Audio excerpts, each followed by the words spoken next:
안녕하세요. 스튜디오쌤입니다. 자, 오늘은 시제에 관한 얘기를 좀 드릴까 하는데요. 시제는 무엇인가? 말씀 많이 들어보셨죠? 여기 제가 써놨습니다. 시제라는 거는 동사에 표현된 시간입니다.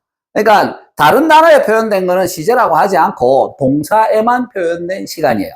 다른 구체적인 시간을 나타내는 것은 동사로 하지 않고요. 여기에 있는 부사 단어로서 부사라든지 또 부사구, 부사절, 여기 보면 yesterday나 tomorrow, then 이런 한 단어짜리 어제, 내일, 그때, 그 후에 뭐 이런 개념들의 단어로도 나타낼 수 있고 in the morning 또는 in the evening과처럼 전치사 구로 아침에, 저녁에 이렇게 나타낼 수도 있고요.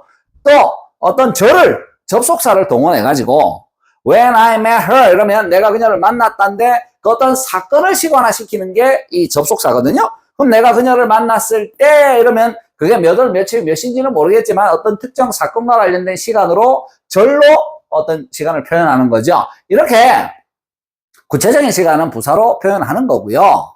구체적인 시간 말고 동사에 표현하는 시간을 우리가 시제라고 합니다. 자, 그렇다면 동사 하나로 표현할 수 있는 시간이 몇 개나 하면요. 2개입니다. 동사 하나로 표현할 수 있는 시간 2개밖에 없어요.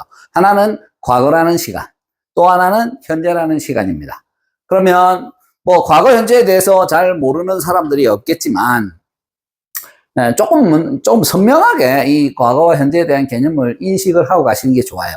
그냥 너무 좀 막연하게 말고요. 과거라는 건요, 동사에 기본적으로는 ed를 붙여가지고 표현을 합니다. 뭐 우리말로 하면 했다의 개념이겠죠. 근데 과거는 어떤 시간이냐면 명백히 지나간 시간입니다. 명백히 지나간 시간이라 그러면 우리의 뭐 상상에만 존재하는 무슨 공룡이 살던 시절의 어떤 시간, 또는 우리 인류가 숫자라는 걸 발명을 해서 그 숫자로 표기할 수 있는 어떤 특정 시점, 지나간 저 어떤 시점부터의 과거라는 것도 있고, 또 우리 기억 속에 지금 살아가고 있는 이 순간에서 어떤 거리로서의 시간, 뭐 예를 들어 이틀 전이라든지 아니면 뭐 지난달이라든지 이런 식으로 명백히 지나간 시간을 표현하는 걸 과거라고 합니다. 그걸 모를 사람은 없겠지만 명백히 지나간 시간이라는 점에서 여러분 아까 제가 여기 잠깐 써놨던 부사라는 어떤 단어들, 이 과거 표현에는 반드시 부사라는 단어들이 들어와야 합니다. 왜냐하면 과거라는 것은 명백히 지나간 어느 한 시점에 이렇게 고정되어 있는 시간이거든요. 생각해 보십시오. 2025년 6월 29일 그러면 이제 그 날짜가 지나고 난 뒤에 그 고정된 그 값은 아무리 시간이 지나가도 그 자리에 그대로 고정되어 있잖아요. 과거라는 어떤 시점에 고정돼서 시간이 점점 아무리 흘러가도 역시 그 자리에 계속 있는 거예요. 그러니까 명백히 지나가서 어떤 한 지점에 고정되어 있는 시간이 과거거든요. 그리고 그 과거라는 시간은 이미 이 시점을 지나쳐 갔기 때문에 다시는 얘하고 만날 일이 없어요. 뭐 타임머신 이런 거 얘기하지 말고요. 현재라는 시간은 과거와 함께 얘기를 할 때는 우리 과거와는 분리된 걸로 봅니다. 그런데 현재라는 시간을 대충 학생들에게 물어보면요, 지금이라고 대부분 얘기를 해요. 틀린 말은 아닌데 반밖에 안 맞아요. 그게 무슨 말이냐면은 현재라는 시간을 동사로 표현할 때는 사실은 뭐 달리 표현할 게 없어요. 그냥 그대로 쓰거나 우리 이미 앞에서 얘기한 것처럼 주어가 3인칭 단수일 때 이렇게 s를 붙이는 형태. 그러니까 뭐 모양이 좀 심플합니다. 과거에 대한 얘기는 이제 요거 끝나고 나면 또 불규칙 얘기 잠깐 드릴 건데, 여튼 현재는 시간 관계상 표현이 뭐 원형 아니면 s를 붙인 형태입니다. 그런데 현재가 나타내는 의미가 뭐냐가 여러분이 좀 아셨으면, 조금 더 구체적으로 아셨으면 좋겠어요. 이 현재라는 걸 지금으로만 보시면 안 되는 게, 지금으로 볼 때도 있습니다. 과거와 관련해서 현재를 지금으로 볼 수 있어요. 예를 들자면 난 어제 하루 종일 라면만 먹었어. 오늘은 밥 먹어. 그렇게 얘기하면 이 오늘이라는 시점은 어제에 비견해가지고 지금 이 시점을 얘기하는 거죠.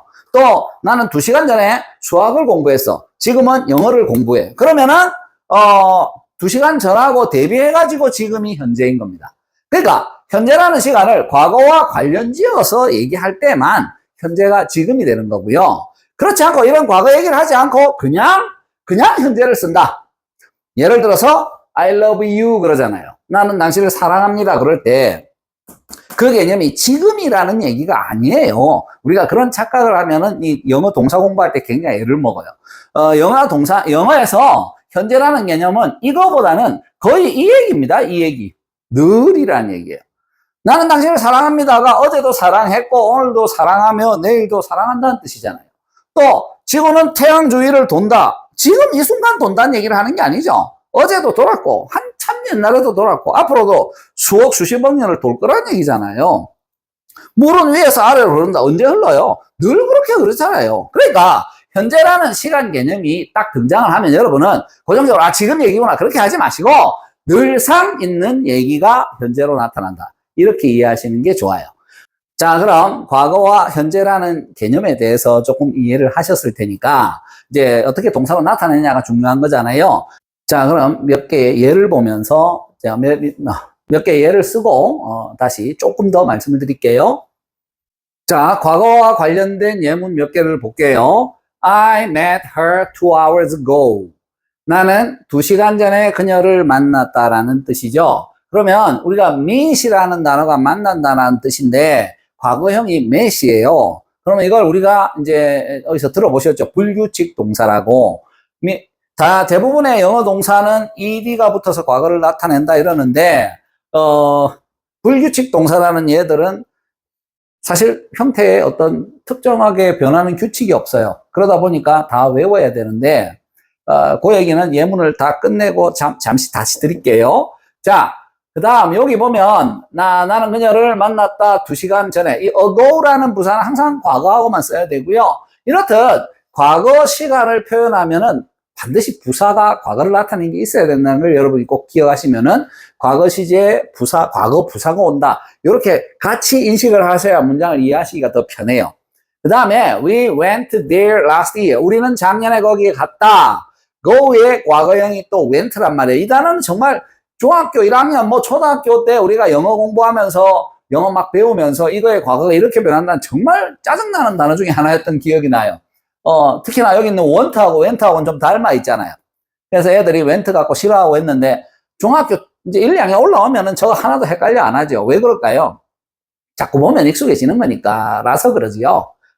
여기 근데 어쨌든 last year 이게 작년이라는 분명한 과거를 표시해주는 부사잖아요. 영어 문장에 동사가 과거로 해서 나타나면 이렇게 무조건 과거에 관련된 부사가 온다는 거는 진짜 몇 번이고 강조를 해도 지나치지 않습니다. 꼭 좀 같이 기억을 해주시고요. 그 다음에 They wanted to help me the day before yesterday. 써놨습니다. 그들은 원했다. 자, want 뒤에는 항상 to 부정사만 따라와요. 지난 언제 강의에 제가 잠깐 알려드렸지만 to 부정사라는 것은 명사로 바뀐 형태 중에 하나다라고 할 수 있는데 아직 제가 설명은 안 드렸어요. 이거는 좀 이따가 드릴게요. 어쨌든 안 들었는데 명사처럼 쓸 수 있다라는 얘기는 한번 드렸고 그럴 때 동작이 굉장히 다이내믹한 개념이다. 그래서 이렇게 want처럼 뭔가 부족해가지고 채우고 싶어하는 동사 뒤에는 좀 다이내믹한 적극적 명사 형태인 투부정사가 와야 된다. 소극적 개념의 동명사가 오면 안 된다. 그 얘기는 드렸잖아요. 그 얘기를 여기 한번 다시 또 쓰면서 재탕삼탕 하면서 이제 공부해 가는 거죠. 그래서 날 도울 것을 원했다. 이렇게 하지만 지난번에 말씀드린 것처럼 이 want와 to는 거의 항상 같이 쓰기 때문에 합쳐서 싶다라고 한다 그랬어요. 그래서 그들은 날 돕고 싶어 했다. 이렇게 해석을 하는 게 맞고요. 여기 the day before yesterday. yesterday 전날이죠. 그게 우리는 그저께라 그러잖아요. 우리는 그저께라고 하는데 지네들은 어저께 전날 이렇게 표현해가지고 이것도 좌우지간 과거를 나타내는 부사어입니다. 이렇게 잠깐 봤는데 자, 제가 앞에 동사 얘기를 잠깐 할 때 1대 999 이런 얘기를 드렸잖아요. 자, 동사는 많습니다. 사실 많은데 우리가 이해하기 좋자고 1대 999라 그랬는데요. 조금 더 이해하기 이제 좋게 요 불규칙 동사라는 거와 관련돼서 얘기를 드리자면 사실 불규칙 동사를 제가 대략은 몇 개인지 압니다. 한 300, 한 5, 60개 정도 돼요. 그런데 영어 단어가 지난번에 말씀드릴 때 우리가 편의상 1000개라 그랬잖아요. 그럼 우리 불규칙 동사는 그 정도 1000개에서 300, 한 5, 60개면 굉장히 숫자가 많잖아요. 근데 동사의 숫자를 제가 조금 줄여서 얘기한 거거든요. 그래서 불규칙 동사도 여러분이 300 몇십 개 이거 다 필요 없고요. 고등학교 과정 또는 토익을 공부하는 과정 정도까지 해서는 불규칙 동사 약 100여 개만 알면 되세요. 그래서, 이해하기 좋게 하자는 거죠. 동사가 1000개인데, 불규칙 동사가 100개다. 이렇게 생각하시면 돼요. 그리고 그 불규칙 동사, 과거 또는 나중에 이제 과거 분사도 나올 건데, 그것들이 제 마음대로 막 변하는 이런 동사들이 한 100개쯤은 된다. 여러분 머릿속에 그냥 100개라고 생각하십시오. 실제로 고교 과정에서 꼭 고교 과정까지 필요한 불규칙 동사를 제가 대충 보니까 한 100여 개밖에 안 돼요.